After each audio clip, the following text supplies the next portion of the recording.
It is another episode of the About Mansfield Consumer Advice Series. I am your host, Steve Cosio, and right over here, to my right, your left, is Dr. Joseph Adams. He is with Calibration, Chiropractic, and Functional Health right there on South Main Street here in Mansfield. And once again, Dr. Joe, welcome back to About Mansfield. Excited to be here. We have been covering over the past couple of weeks the 5 trigger points for migraines. And to our listeners and to our viewers, if you are a migraine sufferer or if you know someone who is, you might want to forward them this information and let them know that not only this one, episode 4, but go back to 3 where we get into triggers, episode 2 where we go into the basics of the triggers, episode 1 where we talk about what specifically is a migraine. And today we're going to talk about the 2 triggers that we did not cover last week in these 10-minute nuggets of information. So today we're talking about neurological triggers and lifestyle triggers. And so, Dr. Joe, let's get into what are the neurological deficits and triggers when it comes to migraines. Yeah, so the neurologic piece is one of the more important ones, and primarily that shows up in people's coordination, their balance, and their eye movements. And with coordination, we notice that people maybe are not as coordinated on one side of the body as the other. And so, coordination, shows up in, like fine motor tasks, right? And one way that you could test this on yourself would just be to see, if you can coordinate the movement of 2 arms uniformly, right? So can I do this pretty evenly with both arms? And as you can see, they look pretty even. Let's check yours out. Yeah, so go a little bit faster, So yeah, so yours look pretty coordinated as well. Pretty coordinated. Yeah, and you should be because you're a musician. That's right. It makes sense, right? I mean, he's trained his brain for extreme coordination, actually. But somebody who's got a deficit, what you may see is when they're doing, something like this, is this left hand may just be all over the place, right? And the right is like just perfect. Yeah. And so that's one of the things that we notice on people is they have a coordination problem on one side or maybe both sides of the body. And that can show up in the upper extremity or the lower extremity. And so you can do the same test with a foot tap and see if there's a big difference in your ability to tap your feet. And you may find that if you're a migrainer. And that just lets you know that, hey, you have some of these neurologic deficits that, could be trained, rehabbed, and improved and would improve your migraines. The other one is balance. And there's even a very specific type of migraine disorder called vestibular migraine. And that's when people get dizzy with the migraine or maybe dizzy before they have the migraine. And this one is because they have a problem in their vestibular system.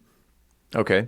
To where one side of their vestibular system, which is housed behind the ears, is not regulated as well as the other, not balanced as well as the other, not firing as well as the other side. Is this similar to, because I always hear about the inner ear fluid if it has to do with balance. Mm-hmm. Now you're talking about just above and behind the ear. Is this related also to inner ear fluid? Yes. So the fluid that's in the vestibular system, which is not in the ears, fluid in the ears would not be a good thing, obviously. But fluid in the vestibular system is basically used to house crystals, which are these otoconia. And the otoconia are the crystals that float in the fluid, and that's what trigger the nerves in your vestibular system to figure out motion of movement. It's your brain's accelerometer, if you will, like that we have on our phones these days. What are some of the other neurological, you talked about the, balance. You didn't talk about blood pressure. No, I didn't talk about blood pressure. So blood pressure is another one. A lot of people who have these autonomic problems will have a difference in blood pressure on one side of their body to the other. And I've had some people, question that in the past. And so I just want to go ahead and explain what that looks like. And so obviously you only got one heart, right? And that one heart's pumping, to all the arteries in your body. Right. But what controls the tone of the arteries in your body is the brain. And different sides of the brain control different sides of the body for the arterial tone. And so when you take a blood pressure on somebody, you can do it on both arms at the exact same time, and you can tell if there is a difference in blood pressure on the right versus the left. And when you see a difference of, about 10 points on the systolic blood pressure, you have this autonomic problem. Okay. And that's one of the things that can be treated through therapies as well, to stabilize the blood pressure on both sides of the body. And as we do that with people, their symptoms improve. Let's talk about lifestyle triggers. What are some of those that people should be focusing on? Well, this is a good story to highlight that. I once had a patient come to see me, and she's like, "Yeah, I had migraines for like 11 years, and I no longer suffer from them anymore." And I was like, "Well, what did you do?" Yeah. "I got a divorce." Oh. She's like, "I got a divorce." Okay, so her stress level was a little high. Yeah. She deleted the stress level, if you will. Yeah, she got rid of the primary stressor in her life, which was a dysfunctional marriage. And I just say that because it's really hard to treat somebody for migraines if they're in the most stressful time of their life. And so if you have a massive external stressor in your life that you can control, you need to control it, because the high amounts of stress will affect your hormones. You'll dump more cortisol into your body, and when you dump or produce more cortisol in your body, you're stealing more DHEA, which is the building block of all your hormones. And so you're stealing all your DHEA to make cortisol when you could be making progesterone and other good hormones to keep your body regulated. So you need to practice stress reduction techniques to head off this trigger. And one of the best ways to do this, and it's actually been shown in the research, that if you were to start, doing meditation, you will lower your stress levels. So 2 weeks of meditation done for 20 minutes a day for 2 weeks will shrink the mass of the fear centers in your brain. So the actual volume of the stress centers in your brain will shrink. In your frontal lobes, which is actually what makes you the best version of yourself, that mass will grow is in direct opposition. And so meditation is by far one of the absolute best ways to mitigate stress for a migraine patient. So can you give some advice for someone who's never done meditation before? And 20 minutes is not a whole lot of time out of someone's day. How do they go about doing it? How do you meditate? So that meditation has, I've noticed over the years that when I bring this up with patients, there's a lot of misconceptions about meditation. And I think the number one misconception about meditation is that you have to eliminate your thoughts. Yeah. And that's impossible. You cannot eliminate your thoughts. We don't even know where thoughts come from.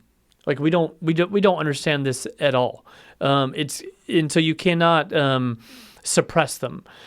What you do need to learn how to do is to become an observer of your thoughts. Okay. And so instead of associating, every thought as you, so let's say right now a thought pops in my head, is like, man, I'd really like a cheeseburger, right? And let's say I don't need a cheeseburger, for some health reason. What I need to learn how to do is to step back from that thought. So I'm the observer of that thought about the cheeseburger. And then when I can get further away from it, I can make a decision about it instead of just reacting and doing it. Okay.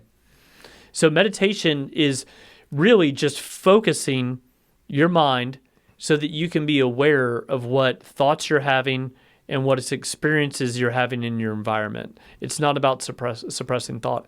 It's about getting away from the thought and noticing it. Scheduling your day is equally important, is it not? Yes, it is, because if you're a migraine patient, you can't skip meals. And you also can't go to sleep at erratic times. So you need to build a very structured lifestyle to where you're eating at set times and that you're going to bed at set times and not varying from those schedules, because if you vary from those schedules, you're going to have, or more likely to have, a triggering event. And Okay.